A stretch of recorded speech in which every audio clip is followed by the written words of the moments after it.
Welcome back. What is up?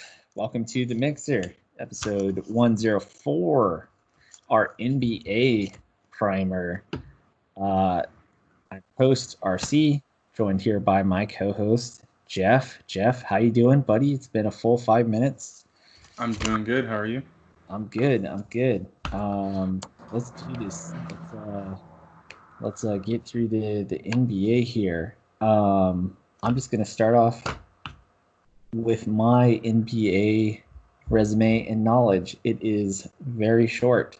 I watched the Bulls in the 90s. I watched the Lakers in the 2000s. And then I became a Kawhi Leonard fan. Nice. I mean, a big SDSU fan. I know it's not the NBA, but it's basketball. It's actually the only team that I've ever had season tickets to was the Aztecs. I think I got season tickets the year after they went to the Sweet 16 with Kawhi. Okay. I was actually at Kawhi's last home game. They played Colorado State. I got to see him cut down the nets. So that was awesome. So I've just been kind of rooting for him wherever he goes. Nice. And basketball is probably my favorite sport that I never watch. Awesome. I wish I watched more of it. But I watch a pretty good chunk of the playoffs, but not a huge NBA watcher. However, it is very entertaining. A huge fan of The Last Dance, which just aired. Yeah. I am probably going to lean more heavier on you when it comes to NBA knowledge because I believe you are a little more knowledgeable, and I think you played some basketball, right? A little bit. I only played a couple years competitively, but I played a lot of pickup with some decent players. Played a little bit at times when I was younger with the state team in their off season. Because you go to the Arc, which is their gym, which anyone can get into. You have to pay for it, like a membership, but you don't necessarily have to go to the school to get in. But you go up there in the summers and stuff, and the team would pretty much be playing. Nice. And so you could play against them. I've done that. I've played, for a long time, just pick up. Basketball for me was more of a getaway in terms of actually playing it. But yeah, I mean, I follow the NBA regularly. Only played in a couple fantasy basketball leagues. Nothing I've really been like a huge fan of. So I don't know a whole lot on that front. But in terms of I follow it all every year. I don't really have a favorite team. I'd say I'm a LeBron fan more than anything. But I really just enjoy watching basketball. It's a fun game. It's fairly quick. Yeah. It's fast paced and it's kind of a mix of football and baseball in a way, right? Like you don't have one of the things about football that I think everyone loves is how random it can be sometimes with a shortened season, which you brought up in our MLB podcast. You only have a 16-game season in football. Randomness happens, and you can get some lucky teams sometimes, right? Yeah. In basketball, it's not super long, right? It's 82 games. So generally the best teams come to the top, right? But you get to the playoffs, and now you go to a 7-game series, and teams can get hot. We've seen that, and so I think it's kind of a nice mix of both. And in terms of the actual game, there's a lot of fast-paced action, right? There's kind of something going on all the time. So that's nice. But yeah, I mean, that's pretty much me and my experience with basketball. And I'm excited they're getting ready to start. Yeah, me too. I am probably the most excited for the NBA and potential that this change in structure has for the sport, and just in general with the NBA, it's super entertaining. I once had somebody There's this guy in there who's a bodybuilder. He goes to like those Mr. Olympia tournaments and wears like Yeah. the ridiculous spandex and stuff. Right. And so, he's probably juicing and doing all kinds of stuff. But he looks at players and he told me he's like those guys are the freaks because they are tall and just what they're capable of is just it's insane. And for whatever reason when he said that to me, like from then on I kind of looked at NBA players differently. You have guys in the NFL like Gronk, who's just this massive guy who's capable of doing all kinds of things with his body, um, broken down. Obviously, he's back, but yeah, just the sheer size of these guys and how they're able to so fast. I just look at them differently after Yeah. after hearing that. So yeah, it's a great. Hopefully, with this, I can get even more into it. So let's go through Nice. where the NBA is at right now. Um, so they're going to resume on July 31st in Orlando, Florida. I believe the players are in the progress or have already reported to Florida to start training. There's going to be 22 teams that are going to resume the regular season, which is 8 games. There's going to be 13 teams from the Western Conference and 9 from the Eastern Conference. The 8 regular season games are a seeding games, and there might be a possible play-in game for the 8 seed in a 16 team tournament.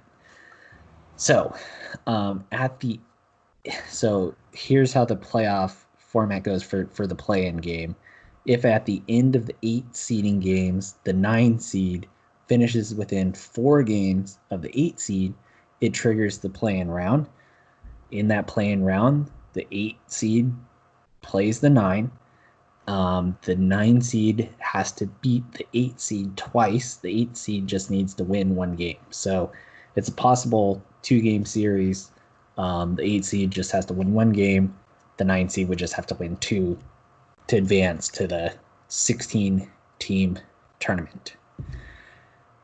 Let's look at the standings. So I'm missing a team. What team am I missing? So in the West, you have the Lakers, the Clippers, the Nuggets, the Jazz, the Thunder, the Rockets, the Mavericks, the Grizzlies, the Blazers, the Pelicans, the Kings, and the Suns.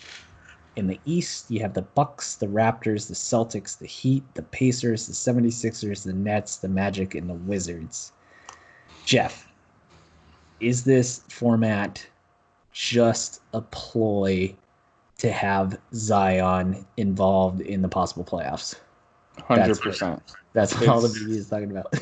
It's not even negotiable. Like when you say that the 9 seed just has to be within 4 games of the 8 seed to trigger the 2 game playoff or whatever. Yeah. Like it's all just to get Zion in there. And I don't know why you don't just say, all right, Zion, you're in the playoffs at this point, because that's basically what they're trying to do. And if you look at the standings, so the Pelicans are in 10th right now. Right. At 28 and 36. The Blazers are at 9th at 29 and 37. And then the Grizzlies are at 8. Wouldn't you know it, exactly 4 games ahead of the Pelicans at 32 and 33. Right. Although what I do understand is that the Pelicans would have to jump the Trailblazers, because right now the Trailblazers would trigger that. So they would. However, you have 8 games to do that, so that's possible. I haven't looked at the schedule, but I assume they would play the Blazers. So yeah, I mean, whatever. More power to the NBA by getting eyeballs on the game. The NBA is probably one of the more, I guess, maybe even the most player-driven sport as far as attraction. People people watch the NBA to see the stars. Yeah. The NBA has that focus on their players going for them. You know, because it's played in an arena. I know it's maybe over analytical, but the fact that these guys don't play with helmets on, they're out in the public. Well, I mean, not out in the public, but that they're on display. You can see them Right. completely. You know what they look like. They all have pretty prominent social media presences. So yeah, they know how to boost their stars. The NBA does, and you know, they have the right to do this. It may or may not be fair, but whatever. It's a one-off year. It doesn't Right. bother me. So the title favorites right now, we have the Lakers at plus 240, the Clippers at plus 250, and the Bucks at plus 250. And then there's quite a power gap. You have the Nuggets at plus 2,500, the Raptors at plus 2,200, the Celtics at plus 2,000. And then pretty much another big gap. The Rockets at plus 1,300. The Pelicans are at plus 12,500, which actually have shorter odds than the Blazers, who are ahead of them, and Right. shorter odds than the Grizzlies at 8. So Yeah. that tells you where the betters mentality is. Um, Well, what to stands be out to you? fair, I mean, to be fair, the Pelicans were playing significantly better than either of those teams before the season ended. So it would make sense that they are, with 8 games to catch, you know, I don't know if I'd favor them over the Grizzlies, who, if they go 500 over the 8 games, the Pelicans would have to go a perfect 1,000 to tie them. Mm-hmm. But I could definitely see them being favored over the Trailblazers. I mean, nothing really catches my eye. Like the Lakers and the Clippers being the heavy favorites makes a lot of sense. Um, I think I'm actually a little. I think the biggest thing is I'm surprised they're so low at plus 240 and plus 250 because I think the chances that like LeBron or Kawhi catches this thing and have to miss significant time, like a week or two, Yeah, which could really affect what's happening. yeah, I think the chances of them doing that is fairly high. Like, yeah, probably not even 50%, but like I think it's more than like 5%, right? yeah. So Well, the like, odds bear out. yeah. So I just think it's kind of a surprise that both those teams are, such favorites or priced where they're at, but like everyone else is probably about correct. Yeah, So so I'm curious if there's any betters finding some value in these odds because of what you said. If a star catches the the virus at an inopportune time, it's an opportunity to maybe exploit these lines a little bit. Um, right. so speaking of the Rona, here is the plan by the NBA for like COVID mitigation.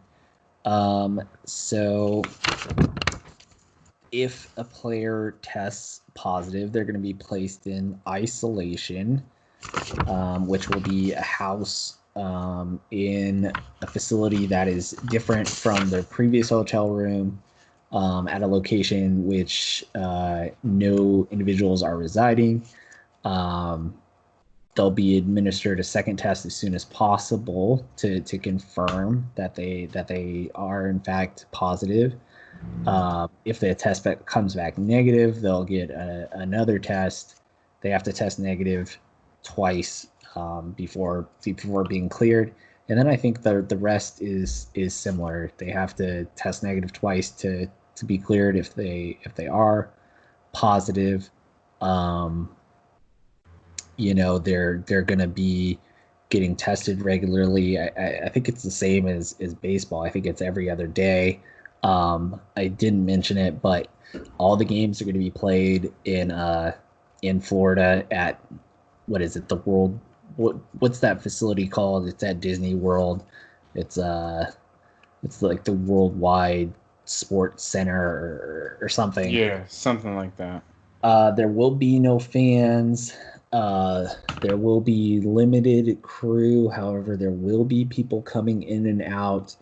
Um, it's going to be really interesting to see how this goes for the NBA because unlike baseball, they are in closer quarters and Right. they are indoors. And the NBA is kind of where at least the U.S. really focused their attention on the coronavirus because when the NBA shut down because a player tested positive, that was kind of like the big moment that really just brought attention to the coronavirus and got people to start taking it seriously as more and more things got shut down. Mark Cuban looking on his cell phone, shocked, was Right. it's probably going to be played in documentaries years and years and years from now when this thing is all said and done. So, Jeff, any thoughts on the NBA's coronavirus plans? Not really.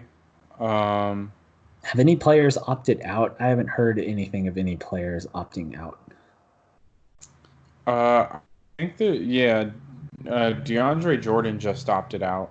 Okay. Said he didn't want to play with uh, that whole thing going on. Yeah. I'm Yeah. trying to think. I don't know if anyone else has. And obviously there's a lot of contact in the NBA. So, I just hope these guys are safe, taking it seriously, um, and that we can get through this last remaining what's left of the season, and everybody's okay. Um, let's see. Let's get into our predictions real quick, Jeff. Who do you have making it to the finals? Who do you have winning? And maybe in I don't know, a finals MVP, even though it's usually self-explanatory depending on the team you pick. Yeah. So I'm gonna go Lakers Bucks, and I'm going LeBron for MVP. I think it's just what's gonna happen.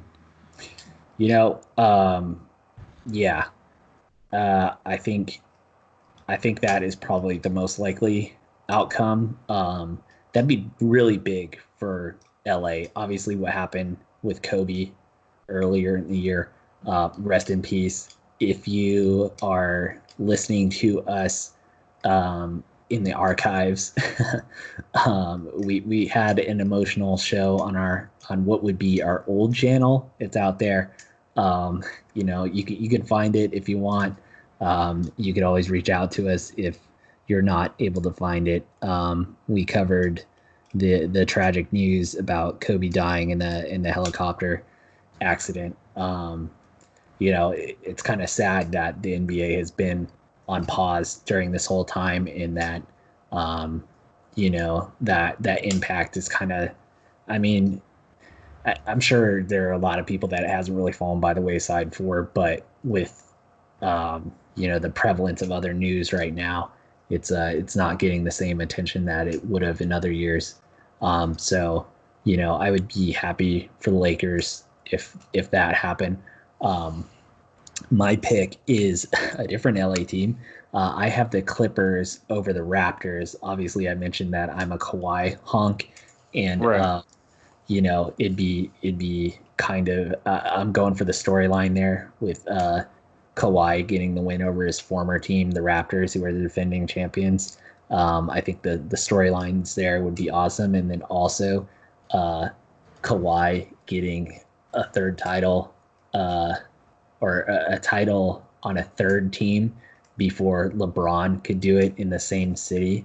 I think would just be hilarious, and Kawhi's Kawhi's the goat. So, I mean, he's not, but well, if he gets this, three titles on three different teams, and he is the Kingslayer as he's been called. So, um, I think Kawhi is an interesting topic. I actually did it with Ha, ha, ha, ha. Sorry, that huh? was I was just doing Oh, laugh. um, Kawhi is like if he were to win this year and get a third title with a third team, and I assume he'd win Finals MVP, right? Right. He would have an elite resume in certain aspects, and yet he would be very sorely lacking in other areas. Like if you look at his career Like stats, if you personality. no, like if you just put his career stats up, you'd Oh. struggle to make him a top 50 player all time. Mm-hmm.